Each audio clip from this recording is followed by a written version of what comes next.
శ్రీగురుభ్యో నమః.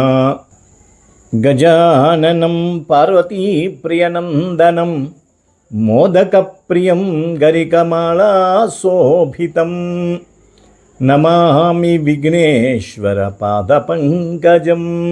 విశ్వావసు నామ సంవత్సర శుభాశిష్యులు ధనుస్సు రాశి వారికి తెలియజేస్తూ, ఈ రాశి స్త్రీ పురుషాదులకు ఆదాయం 5, వ్యయం 5, రాజ్యపూజ్యం 1, అవమానం 5. అంతా సమానంగా నడుస్తూ ఉంది. అవమానం కూడా అధికంగానే ఉంది. ఆదాయ వ్యయాలు సరి సమానంగా ఉన్నాయి. ధనస్సు రాశి వారికి గురు ప్రభావం చాలా బాగుంటుంది. ఈ సంవత్సరము గజకేసరి యోగము ధనస్సు రాశి వారికి అనుకూలత ఏర్పడుతూ ఉంటుంది. అర్ధాష్టమంలో శని ఉన్నప్పటికీ కూడా, అనుకున్న పనులు లేట్ అయినప్పటికీ కూడా గురు ప్రభావం వల్ల కంప్లీట్ మీరు పూర్తి చేసుకుని ఒక స్థాయికి ఎదిగే పరిస్థితి వస్తుంది.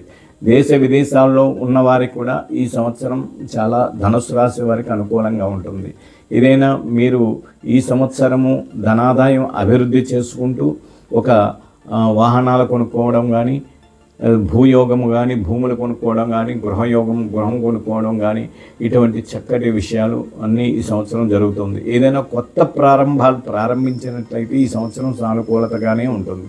ఈ యొక్క సంవత్సరం ప్రారంభం చేసిన వారికి చాలా వరకు అభివృద్ధి చేసుకునే పరిస్థితి ఉంటుంది. దానివల్ల లాభసాటిగానే ఉంటుంది. అర్ధాష్టమంలో శని యొక్క ప్రభావం మీనరాశిలో ఉన్నాడు కాబట్టి, గురుడు బలంగా ఉన్నాడు కాబట్టి అర్ధాష్టమ శని ఈ సంవత్సరం మిమ్మల్ని ఏమీ బాధింపచేయదు. అన్ని విధాల ఈ సంవత్సరం సానుకూలంగానే ఉంది. విద్యార్థులు తగిన మార్కులు తెచ్చుకునే పరిస్థితి ఉంది. పట్టుదలతో ఎదరకు వెళ్ళే పరిస్థితి కూడా నడుస్తూ ఉంటుంది. నిరుద్యోగులు ఉద్యోగాన్ని ఈ సంవత్సరం ఏదో రకంగా సాధించే పరిస్థితి నెరవేరుతుంది. వ్యవసాయదారులకు 2 పంటలు కూడా కలిసి వస్తూ ఉంటుంది. అలాగే ఏ వృత్తిలో చేసినటువంటి వారికి, డాక్టర్లు కానీ, లాయర్లు కానీ, ఉద్యోగస్తులు కానీ, ఒక సినిమా ఫీల్డ్లో ఉన్న వారికి కానీ, లేదా కాంట్రాక్ట్ చేసే వారికి కానీ, వ్యవసాయదారులకు కానీ, చేతి పనివారులకు కానీ అందరికీ కూడా ఈ సంవత్సరం సానుకూలత ఏర్పడుతూ ఉంటుంది.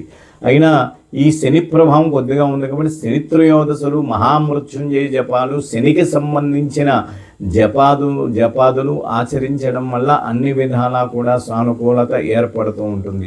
సుదర్శన హోమం చేసుకోవడం ఈ సంవత్సరం మీకు చాలా మంచిది.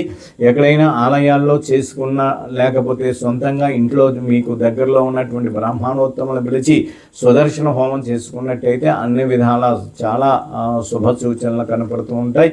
అనుకున్న పనులన్నీ కూడా నెరవేరే పరిస్థితి కనపడుతుంది. పిల్లలు లేనటువంటి వారికి సంతాన యోగం ఈ సంవత్సరం తప్పనిసరిగా లభించే అవకాశం ఉంది.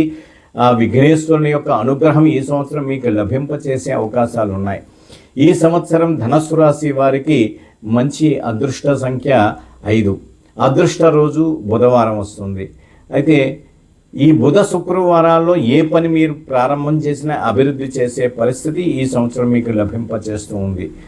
ఆదివారం రోజున మనం ఒక ఇంటికి ఒక బూడిద గుమ్మడికాయ కట్టుకున్నట్లయితే ఆ యొక్క శని ప్రభావం దోష్యం పోతుంది. అన్ని విధాల సానుకూలత ఏర్పడుతూ ఉంటుంది. నమస్కారం అండి.